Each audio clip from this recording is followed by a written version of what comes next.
kí ni wọ́n ń pè ní àtọ̀gbẹ?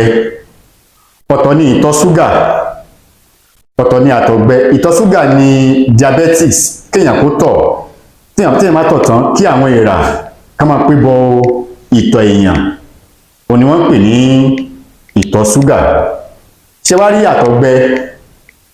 Ó ní kéèyàn kó máa tọ̀ ní gbogbo ìgbà sáá, bó bá ṣe ń mumi ni yóò máa tọ̀, ẹni yóò máa rù, yóò máa rù, ẹni tó sanra tẹ́lẹ̀ yóò wá dẹni tí ó di pé ó ń gbẹ díẹ̀díẹ̀ látara ìtọ̀. Tá a bá ń tọ̀ gbogbo ìgbà yóò máa rù, yóò máa gbẹ, òun náà bàbá wa ń pè ní àtọ̀gbẹ. Báwo la ṣe wá lè tọ́jú ẹni tó bá ní àtọ̀gbẹ? Nǹkan kékeré náà ni.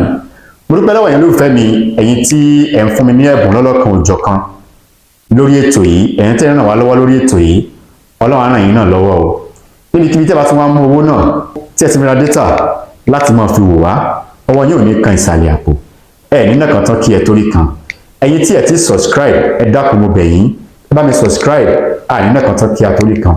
Bákan náà ẹ follow mi lórí Facebook page mi, Àṣírí Ewé àti Egbò. Ẹ lè follow mi lórí Instagram, ẹ follow mi lórí TikTok, Dr. Aviz Abolade lórí Instagram, Dr. Aviz Abolade lórí TikTok. Àná Ọlọ́run bá kò ní fi wá sílẹ̀. Ẹni tó bá ń tọ̀ ìtọ̀ àtọ̀gbẹ, ẹ bá mi lọ wá egbò làpálàpá pupa àti egbò làpálàpá funfun.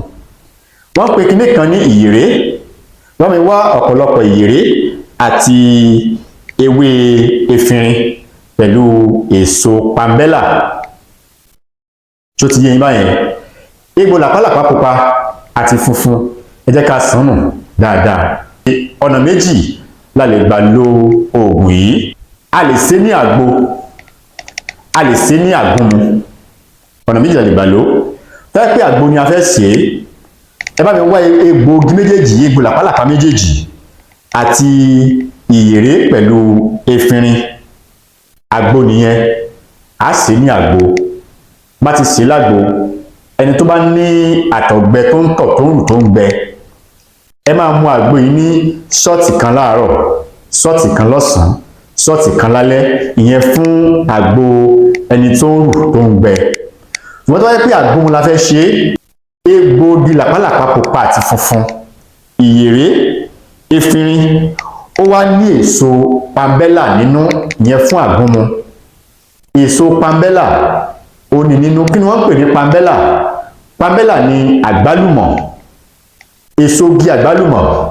Ẹ bá mi wá òun náà kó pọ̀, ẹ wá kó pọ̀, ẹ lọ̀ ọ́ sínú pambẹ́là la fẹ́ lò, kì í ṣe èpo rẹ̀ o. Ẹ̀gúsí funfun tó wà nínú pambẹ́là yìí, ó là á yọ, ó lè jẹ́ bí agolo méjì tàbí kó jù bẹ́ẹ̀ lọ bá fẹ́ kó pọ̀ sí ni.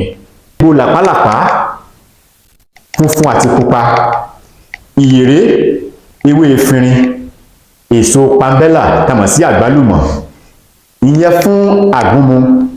A pa èso pambẹ́là yẹn, àgbálùmọ̀ yẹn, ẹ̀gúsí inú ẹ̀, a wá gún papọ̀ mọ́ epo làpálàpá, ìyèré, ewé efinrin, a gún papọ̀. Ẹ jẹ́ ká sa sí atẹ́gùn, ẹ jẹ́ kí a sa kó gbẹ. Tó bá gbẹ, jẹ́ kí a lọ̀. Báwo la ṣe máa lò ó? A lè máa fi mu ògì gbóná, tàbí ká máa fi po tíì gbígbóná mu.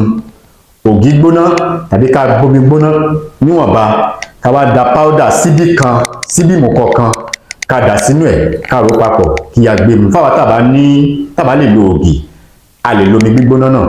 Ẹ jẹ́ kí ká lọ̀ kó kúnná dáadáa, kó tó di pé a máa lò ó kó kúnná dáadáa. Ẹ jẹ́ kí a lọ̀ kó kúnná dáadáa. Pẹ̀lú ògo Ọlọ́run, máa lo àgbo yìí àbí àgúnmu yìí fún oṣù kan. Ẹ rí i pé ìtọ̀ tá ń tọ̀ gbogbo ìgbà ṣáṣá yóò dínkù, ara wa ó padà sípò. Ẹ dákun bẹ́ẹ̀ ṣe ń wò mí yìí, ẹ ní ṣe àṣedànù. Ẹ bá mi share program yìí kó lè jẹ́ àǹfààní fún ọ̀pọ̀lọpọ̀ ẹlòmíì. Babaláwo la bá jẹ́ ni pásítọ̀ ni wa ní èyíkéyìí tí àbá òkè ajẹ́. Ibi a máa jẹ́ fún wa bó ṣe jẹ́ fún Ajíbíkì tó kọjá wí láyé.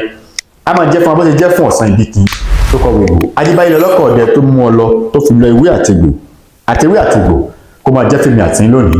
Orúkọ mi ò yí padà, èmi ọmọ yín, àbúrò yín, olólùfẹ́ yín. Orúkọ mi ni Dr. Aviz Abolade ọmọ Alámídé.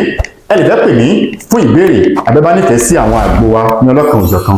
Ẹ pè mí sórí nọ́mbà 08039336675.